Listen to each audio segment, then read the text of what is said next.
ডিমাপুৰ সুতাংগা এলেকাত এই ঘটনা মেঘালয়ৰ কয়লা খনিৰ বিস্ফোৰণৰ নতুন ভিডিঅ' পোহৰলৈ আহিছে এই মুহূৰ্তত আমি প্ৰথমটো দৃশ্যাংশ দেখুৱাবলৈ চেষ্টা কৰিম কেনে ধৰণৰ হাহাকাৰময় পৰিৱেশ সৃষ্টি হৈছে ইয়াৰ দৃশ্য চাওক দেখো রে বাবা ইয়াই কুয়ারিতে আগুন লাগছে সারা মানুষ ভিতরে ব্লাস্টিং মারিয়া আগুন লাগছে ও দেখো মানুষ সারা মরি গেছেন ভিতরে কয়লা খনিত থকা সকলো শ্ৰমিকে মৃত্যু হোৱা বুলি এনে ধৰণে ভিডিঅ'টোত কৈ থকা হৈছে আপোনালোকে দেখি আছে এক্সক্লুসিভ দৃশ্য এক আদমিও নাই বাঁচিরা না আর দেখো মানুষে বেঠিনতে জামাইনতে বউয়াইনতে খিলা খান্দিরা ও দেখো মানুষ খামো ভিতরে হ্যাঁ ও দেখো সব আগুন লাগছে ভিডিও কে होता है यार नेट में तो छोड़ देना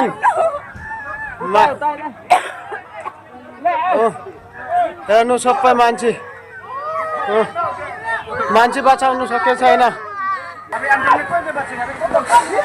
এই আপোনালোকে দেখিছে এক্সক্লুসিভ দৃশ্যাংশ মেঘালয়ৰ কয়লা খনিৰ বিস্ফোৰণৰ এক্সক্লুসিভ দৃশ্য পোহৰলৈ আহিছে খনিৰ ভিতৰত আল্লাহৰ নাম লৈ জীৱন শেষ হোৱা অসমৰ 10 শ্ৰমিকৰ ভিতৰত 3 শ্ৰমিকৰ পৰিচয় উদ্ধাৰ হৈছে ফাৰুক দিলদাৰ আনোৱাৰৰ পৰিচয় উদ্ধাৰ হৈছে আৰু লগতে আন 7 শ্ৰমিকৰ সৈতে ভয়ংকৰ ঘটনা সংঘটিত হৈছিল দৃশ্যাংশ আপোনালোকে স্ক্ৰীনত দেখিছে অতিকৈ হিহৰণকাৰী ঘটনা সংঘটিত হৈছে চাওক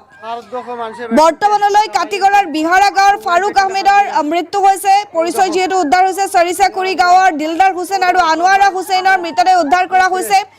কয়লা খনিত বৰ্তমানে উদ্ধাৰ অভিযান অব্যাহত আছে কাটিগড়ৰ 5 জনকৈ শ্ৰমিকৰ মৃত্যু হৈছে অন্য 5 শ্ৰমিক বৰ্তমানলৈকে পৰিচয় উদ্ধাৰ হোৱা নাই নাম উদ্ধাৰ হোৱা নাই